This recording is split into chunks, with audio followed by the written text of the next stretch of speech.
Padre Pio, souvent appelé l'homme miraculeux de Pietrelcina, était un mystique, un stigmatisé et un saint dont la vie a été marquée par des phénomènes extraordinaires.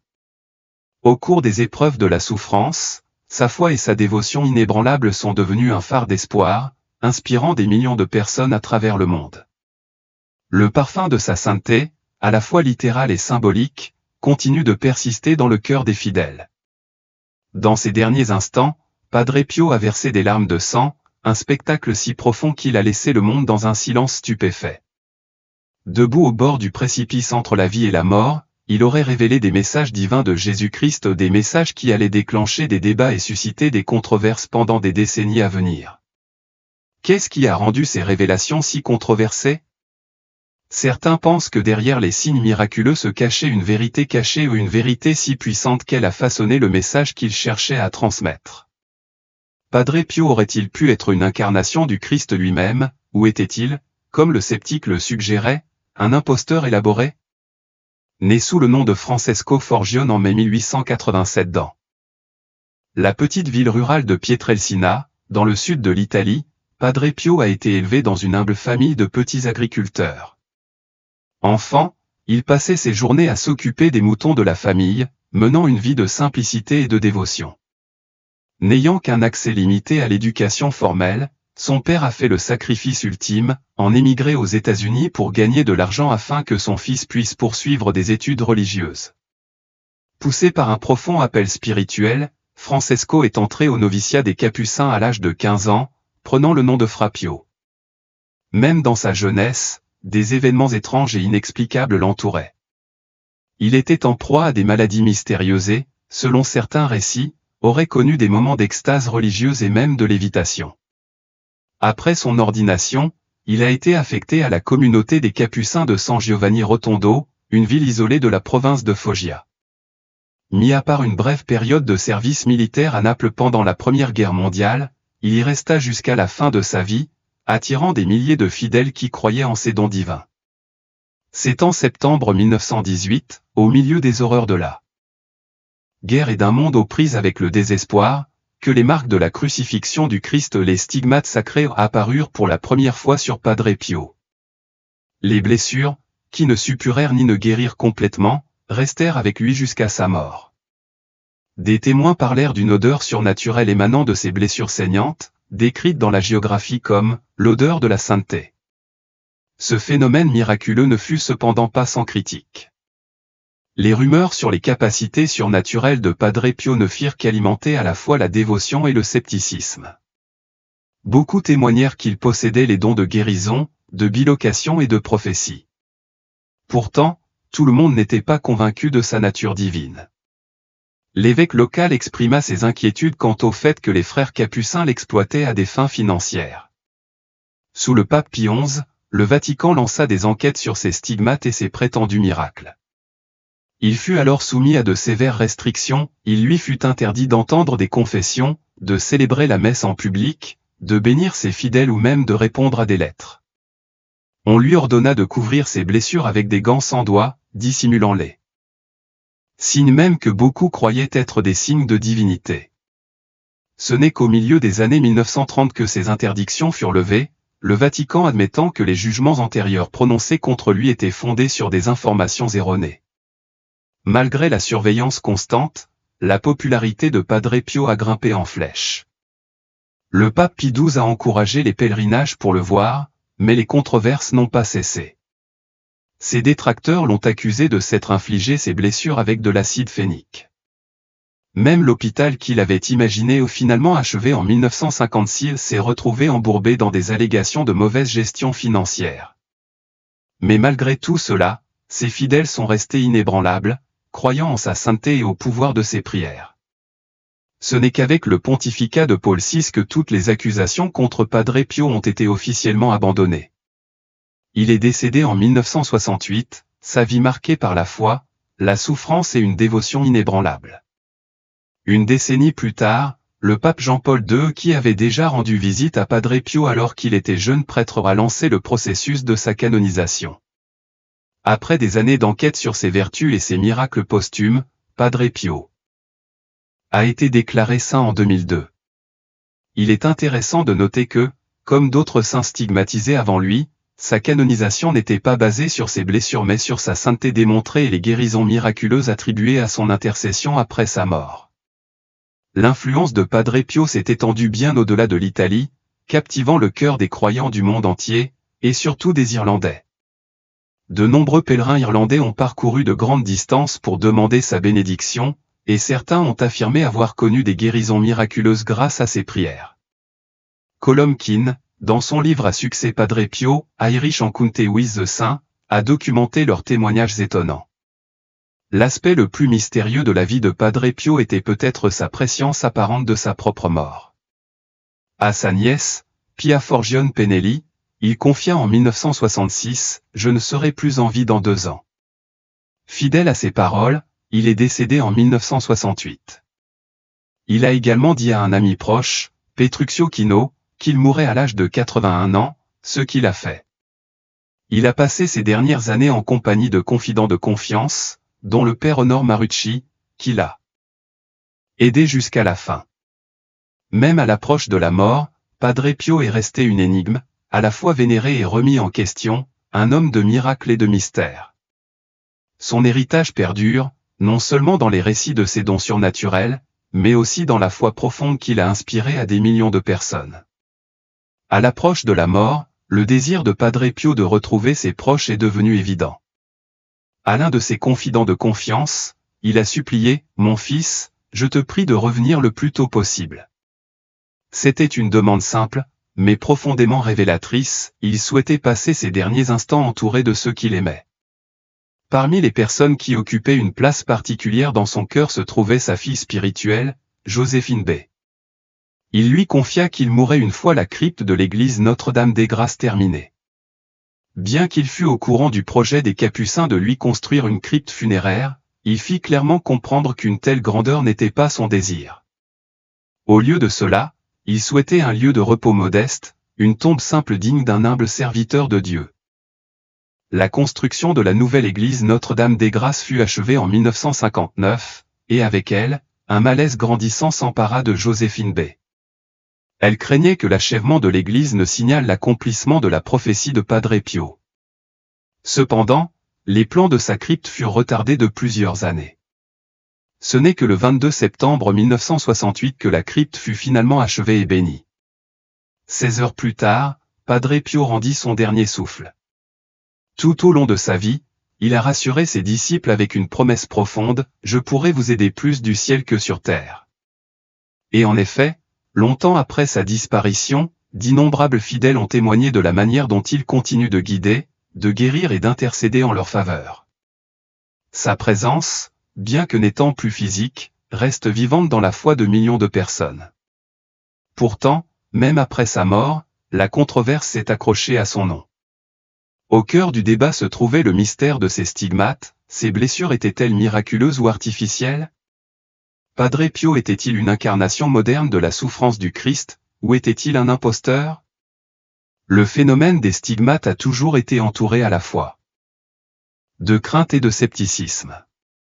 L'Église catholique, tout en reconnaissant son apparition chez certains individus, n'a jamais fait de la croyance en ce phénomène une exigence de foi. La canonisation et la béatification n'ont jamais été accordées sur la seule base des stigmates, mais plutôt sur une vie de vertu démontrée et les événements miraculeux attribués à l'intercession d'un saint. Le premier cas de stigmate connu est apparu au XIIIe siècle, un millénaire après la crucifixion du Christ. Ce vide historique a alimenté les spéculations, pourquoi de telles manifestations n'ont-elles commencé à apparaître qu'à cette époque? Certains chercheurs soutiennent que l'émergence des individus stigmatisés a coïncidé avec un changement d'orientation théologique de l'Église. Au cours de cette période, l'accent a été mis sur l'humanité et la souffrance du Christ, en particulier sur sa passion. C'est dans ce climat spirituel que saint François d'Assise, le premier stigmatisé connu, a porté les blessures du Christ. À peu près à la même époque, la fête du Corpus Christi a été instituée, soulignant encore davantage la dévotion au sacrifice physique du Christ. Il est intéressant de noter que l'apparition des stigmates au cours de l'histoire a souvent reflété le contexte sociétal et religieux de son époque. certaines personnes présentaient des blessures qui reflétaient étroitement celles des saints stigmatisés précédents, comme si leurs expériences étaient façonnées par les histoires qu'elles avaient entendues. D'autres présentaient des souffrances plus graves lorsque leurs afflictions avaient une signification symbolique ou politique. Le cas de Padre Pio n'a pas échappé à l'examen minutieux. L'historien Sergio Lusato, citant les archives du Vatican, a affirmé avoir découvert des preuves selon lesquelles le frère avait secrètement obtenu de l'acide phénique, peut-être pour créer ou entretenir ses blessures. Ces accusations n'étaient pas nouvelles. En fait, 2 papes successifs ont considéré Padre Pio avec une profonde suspicion, craignant que son nombre croissant de fidèles n'échappe au contrôle de l'Église. En 1920, à l'âge de 33 ans, les stigmates de Padre Pio étaient devenus le point focal à la fois de la révérence et du doute. Le Vatican a commandé de nombreuses enquêtes sur ses blessures, certains rapports alléguant qu'il pratiquait l'autoflagellation avec un fouet à pointe de métal et qu'il entretenait des relations inappropriées avec des femmes. En réponse à ces inquiétudes, l'Église lui a imposé de sévères restrictions, lui interdisant de célébrer la messe en public pendant des années. Les responsables de l'Église étaient particulièrement troublés par les blessures profondes et suintantes que Padre Pio portait aux mains, aux pieds et aux flancs des marques qui, selon lui, étaient le résultat d'une expérience mystique. Pour éviter ce spectacle, on lui ordonna de porter des gants sans doigts, dissimulant ainsi les blessures à la vue du public. Un médecin nommé par le Vatican examina les stigmates et suggéra qu'ils étaient auto-infligés. Pour tester cette théorie, il banda les blessures et les scella pour éviter toute interférence. Pourtant, lorsqu'il les examina un mois plus tard, il fut étonné de constater qu'elles n'étaient pas cicatrisées, défiant ainsi les attentes médicales. Malgré cela, les critiques persistèrent. Les recherches de Lusato prétendent fournir des preuves concluantes que Padre Pio était un imposteur. L'un des témoignages les plus controversés provient d'une source improbable, un pharmacien de Foggia. Selon Lusato, à l'été 1919, une jeune femme profondément religieuse nommée Maria de Vito, la cousine du pharmacien, fit un pèlerinage à San Giovanni Rotondo pour voir Padre Pio. À son retour, elle apporta avec elle une demande personnelle du frère lui-même, elle avait besoin d'acide phénique. Le pharmacien, intrigué par cette demande, devint méfiant lorsque Maria lui présenta une petite bouteille marquée d'une tête de mort et d'os croisés, capable de contenir 100 grammes de la substance caustique. Il rapporta plus tard à son évêque local, Monseigneur Salvatore Bella, qu'il pensait que l'acide aurait pu être utilisé par Padre Pio pour créer ou entretenir ses blessures. Padre Pio était-il vraiment marqué par la souffrance divine, ou était-il l'orchestrateur d'une tromperie élaborée? Le débat se poursuit encore aujourd'hui, entre érudits et croyants se tenant dans des camps opposés. Pourtant, pour les millions de personnes qui le vénèrent, la question de l'authenticité est secondaire par rapport à l'impact indéniable de sa foi, de ses miracles et de son héritage durable. Pour eux, Padre Pio reste un pont entre le terrestre et le divin, une lumière directrice dont la présence transcende le doute et la controverse. Pour intensifier encore la controverse autour des blessures de Padre Pio, l'historien Sergio Lusato pointe du doigt une note que le frère aurait écrite à Maria de Vito. L'écriture, nettement plus soignée que son style habituel, suscite encore plus de suspicion. Dans la lettre, invoquant les bénédictions de Jésus, Padre Pio fait une demande directe, j'ai besoin de 200 grammes ou 300. J'ai d'acide phénique pour la stérilisation. Je vous prie de me l'envoyer dimanche. Pour Lusato, c'est la preuve irréfutable. Si l'acide n'était destiné qu'à la stérilisation, pourquoi la demande a-t-elle été faite de manière si indirecte, presque secrète? Ces conclusions, publiées dans le Corriere della Sera, le journal le plus lu d'Italie, ont déclenché une tempête de débats. Pietro Ciavarella, président de la Ligue catholique anti-diffamation, n'a pas tardé à dénoncer ces allégations. Les preuves présumées sont absolument fausses, a-t-il déclaré, rejetant toute implication de fraude. En fin de compte, la question de l'authenticité de Padre Pio est une question profondément personnelle. La doctrine catholique soutient que la canonisation est une décision infaillible du pape, mais la croyance en la sainteté de Padre Pio transcende les débats théologiques. Pour ses disciples, aucun scepticisme ne peut diminuer son attrait durable.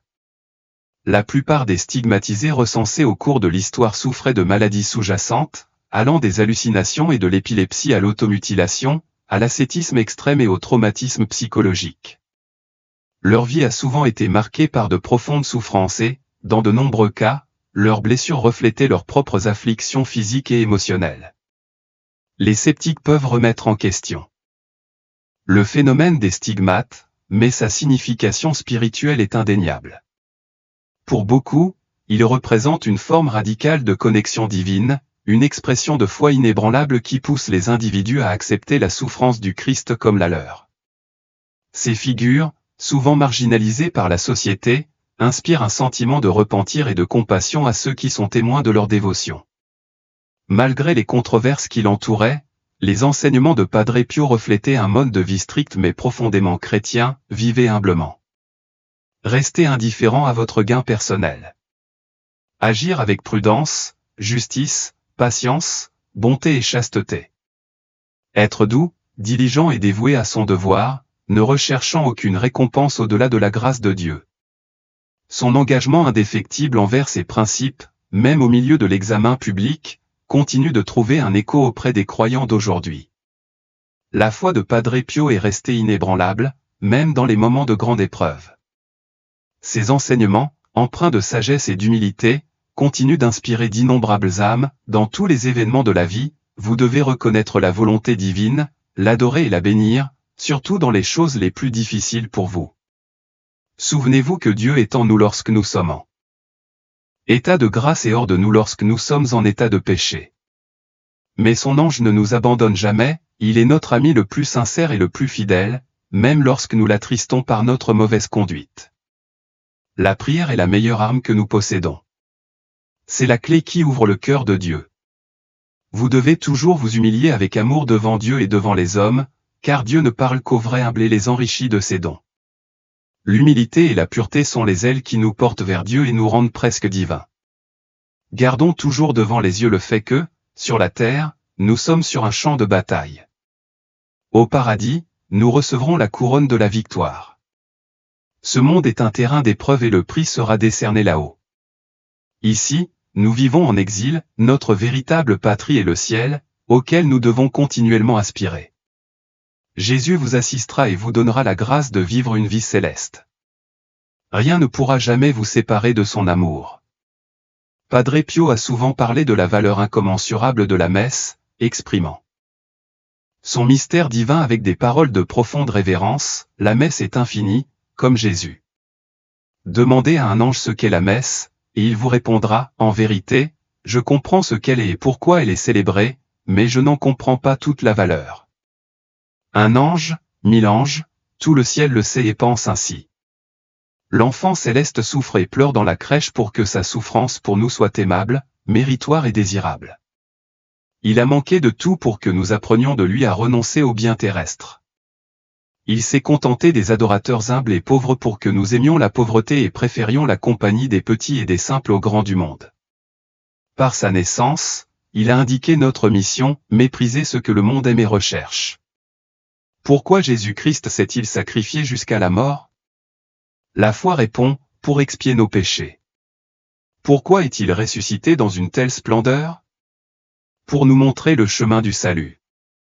Quelle que soit la position que l'on adopte dans le débat autour de Padre Pio, son influence est indéniable. Ses paroles et ses œuvres continuent de guider ceux qui recherchent la foi, l'espérance et la compréhension. Qu'on le considère comme un saint ou comme une énigme, sa vie reste un témoignage de la puissance de la dévotion et des mystères que la foi nous invite à embrasser. Dans la mort du Christ, nous reconnaissons notre ancien état, autrefois mort dans le péché. Dans sa résurrection, nous trouvons le modèle parfait de notre propre renouvellement dans la grâce. Tout comme Jésus est ressuscité immortel pour une vie de gloire, nous sommes nous aussi appelés à nous relever, immortels dans la grâce, résolus à ne plus jamais abandonner notre âme à la mort spirituelle. Nos imperfections nous accompagneront tout au long de la vie, nous ne pouvons pas marcher sans toucher le sol. Pourtant, si nous ne devons pas nous allonger sur la terre ou fixer notre regard vers le bas, nous ne devons pas non plus tenter de voler avant d'être prêts. Dans le voyage spirituel, nous sommes comme de jeunes oiseaux qui développent encore leurs ailes. dans nos confessions et nos réflexions, nous ne devons pas nous attarder sur les péchés qui ont déjà été pardonnés.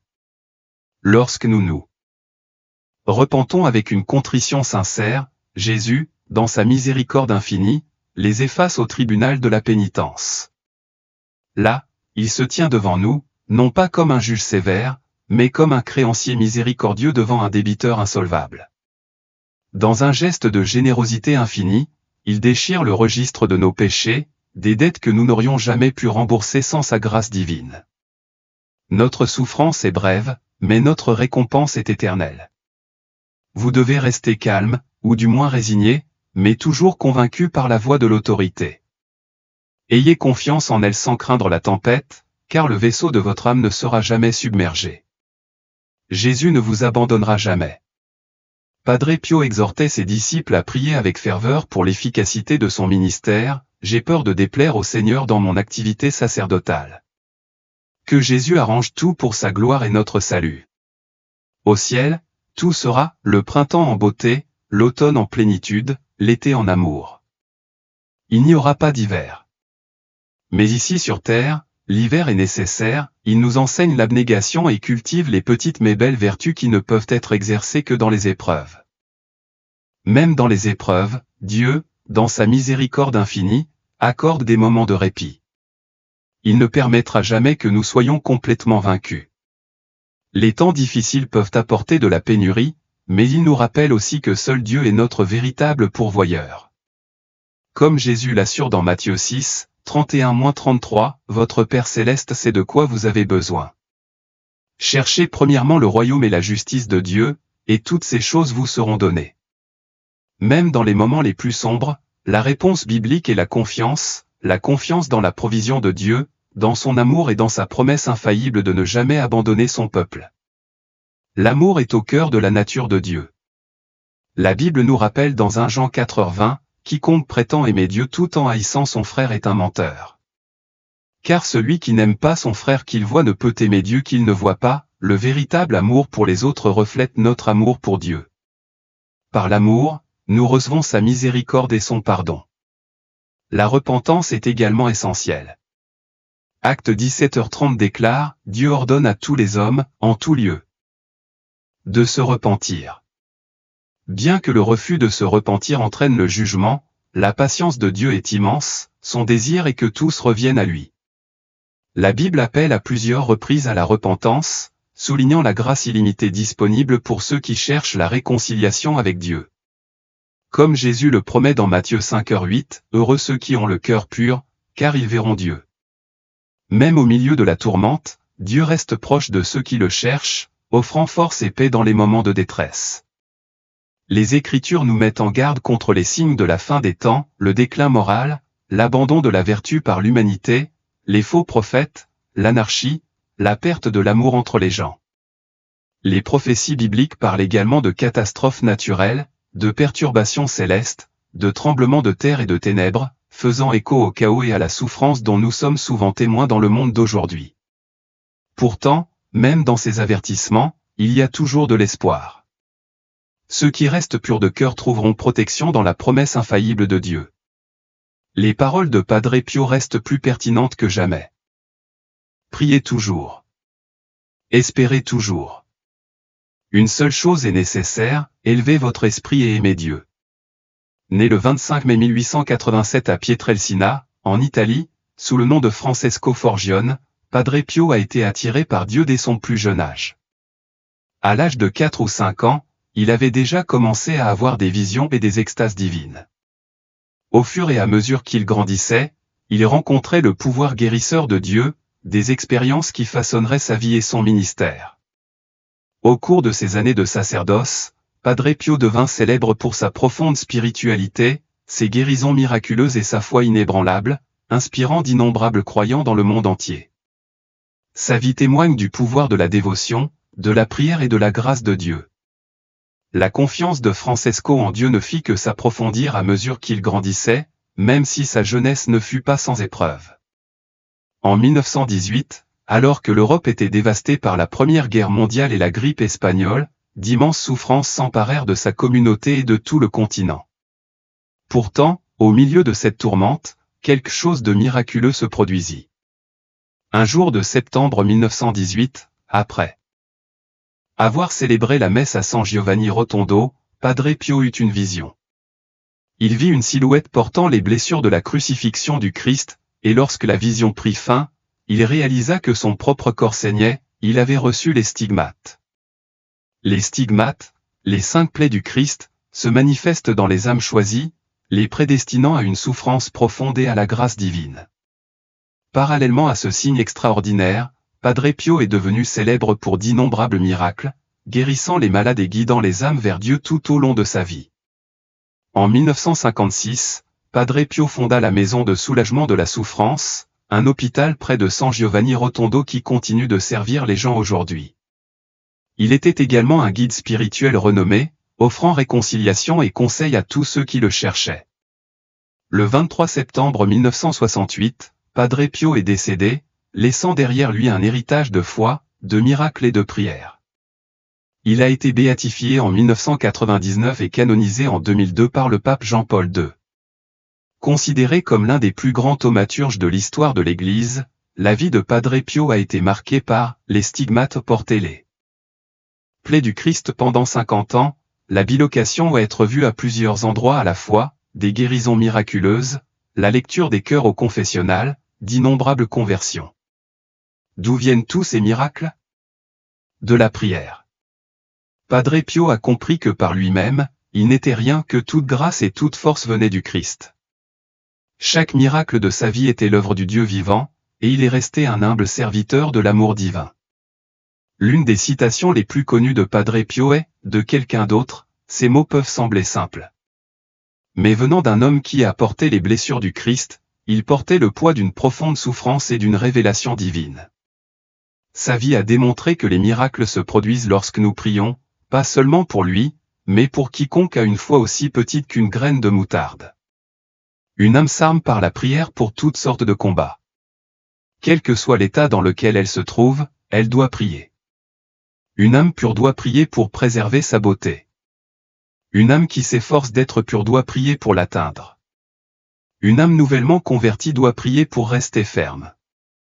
Une âme pécheresse doit prier pour se relever.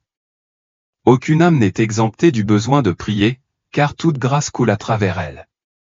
Même lorsque les prières semblent sans réponse, même dans les moments de souffrance et de confusion, la grâce est toujours à l'œuvre. Dieu répond toujours, même si parfois, sa réponse passe par nos épreuves, nous unissant au Christ pour apporter la vie, la miséricorde et l'espoir au monde. Les saints sont comme des sources d'eau vive, reflétant la miséricorde de Dieu. Dans l'image de la divine miséricorde, les rayons rouges et pâles qui coulent du cœur du Christ représentent les grâces du baptême, de la confession et de l'Eucharistie, des sacrements qui purifient, renouvellent et soutiennent l'âme. À travers eux, la miséricorde de Dieu atteint le monde, apportant la lumière aux ténèbres, la vie aux sans-vie et l'espoir aux désespérés. Padre Pio a incarné cette miséricorde. Montrez-moi vos mains, portent-elles des cicatrices du Hodon? Montrez-moi vos pieds, sont-ils blessés par le service? Montrez-moi votre cœur, avez-vous fait de la place à l'amour divin?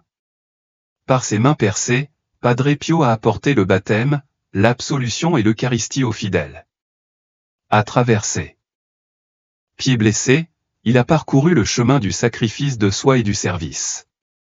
À travers sa souffrance, il est devenu un instrument de l'amour et de la grâce de Dieu.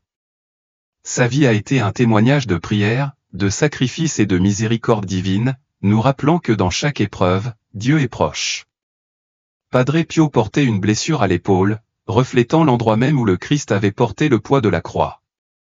Pourtant, c'était plus qu'une marque de tourment physique, c'était le signe d'un fardeau plus profond, celui de l'intercession, du sacrifice et d'un amour inébranlable pour les âmes.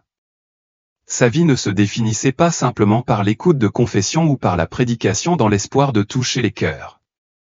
Au contraire, sa mission était vécue dans la souffrance, la prière et l'endurance silencieuse, tout cela offert pour le salut des pécheurs.